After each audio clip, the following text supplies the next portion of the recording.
প্রিয় ভিউয়ার্স, আসসালামু আলাইকুম। সবাইকে আমন্ত্রণ জানাচ্ছি আবারও প্রতিবার পুজো অনুষ্ঠান দেখার জন্য। কারণ আপনারা জানেন যে গত কয়েকদিন আগে MS তামান্নার 3টি গান কিন্তু আমরা আপনাদেরকে দিয়েছিলাম এবং আজকে আমরা একটু ব্যতিক্রমী প্রোগ্রাম বা ব্যতিক্রমী গান নিয়ে আপনাদের সামনে হাজির হয়েছি।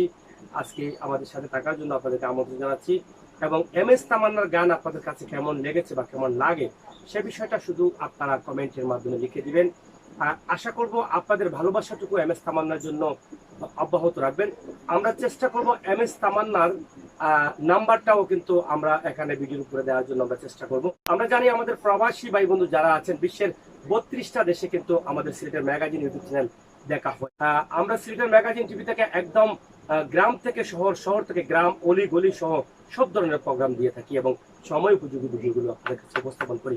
আপনারা জানেন যে আমরাই একমাত্র প্রতিবার পুজো অনুষ্ঠান সিলেট বিভাগ ঘুরে ঘুরে কিন্তু আমরা করে যাচ্ছি এবং আগামীতেও করে যাব, শুধুমাত্র আপনাদের ভালোবাসা অর্জনের জন্য। এবং এই সমস্ত প্রতিভা আপনাদের সামনে কেন নিয়ে আসি সেটা হলো আপনাদের কাছে পৌঁছে দেওয়া আমাদের দায়িত্ব এবং আপনারা তাদেরকে সহযোগিতা করে একটি গন্তব্যস্থান এবং তাদের স্বপ্নটি বাস্তবায়নে নিয়ে যাবার জন্য আপনারা সহযোগিতা করবেন, সেই প্রত্যাশা আশা নিয়ে কিন্তু প্রতিবার পুজো অনুষ্ঠানে আমরা চলে আসি। তবে এখন থেকে আমি সিলেটি ভাষা শুরু করে দিলাম। আপনারা সিলেটি মাত হুনৌকা, কারণ কিছু কিছু মাত মাথা লাগে শুদ্ধ ভাষায়। আমরা চ্যানেলও আমরা বাংলাদেশের প্রত্যেকটা জেলার মানুষ আছেন, তারা যখন ইতা ভাষায় মাতি তখন তারা আমরা কমেন্ট করেন যে ইতা মাত কোনটা বুঝরা না, আমরা এত সুন্দর করে মাতার লাগি। এর লাগে আমরা মিশ্রিত করিয়া মাতার চেষ্টা করি। MS তামান্না, তুমি কিলা আছো? ভালো আছো নি? তুমি কি তা আজকে বেজাননি? তাইলে তুমি তুমি আমার লগে মারতে পারাইছো কেন? আমার তুমি ধরাই যায়নি সেখানে আমি যে আজকে তোমার ক্যামেরার সামনে লইয়া আইলাম, তোমার কিছু সাহস হয়েছে তো? আচ্ছা, আমরা গানের ফাঁকে ফাঁকে MS তামান্নার কথা শুনবো এবং MS তামান্নার গান শুনিয়া আপনারা কমেন্ট করবা, আমরা পরে পড়বো, আপনারা কমেন্টের উত্তর দিব। উত্তর দিতাম নি আমরা? আচ্ছা, তুমি এখন কোনটা গাইবাই? ওরে বাপ রে বাপ, কলিজাতে দাগ লেগেছে। কলিজা কোন জায়গার টাকা জানেননি? আমি জানি না, যদি আপনারা যখন লিখে দিবা কমেন্টের মাঝে। কলিজাতে দাগ লেগেছে হাজারে হাজার, এটা আমার খুবই প্রিয় একটা গান, খুবই পছন্দের একটা গান। আমরা এই গানটা শুনি, আপনারাও শুনুকা, লগে থাকুকা এবং কমেন্ট করুন। দাও।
আসলে দর্শক বল আমি কিতা বলতাম আপনার বোকা আমি তো আসলে গান যেটা হচ্ছি আমি তো আগেও বলছি যে আমার খুব প্রিয় একটা গান যার জন্য ঘর বানাইলাম সে রইল না করে সেই ঘর উড়াইয়া নিল কাল বৈশাখীর জন্য।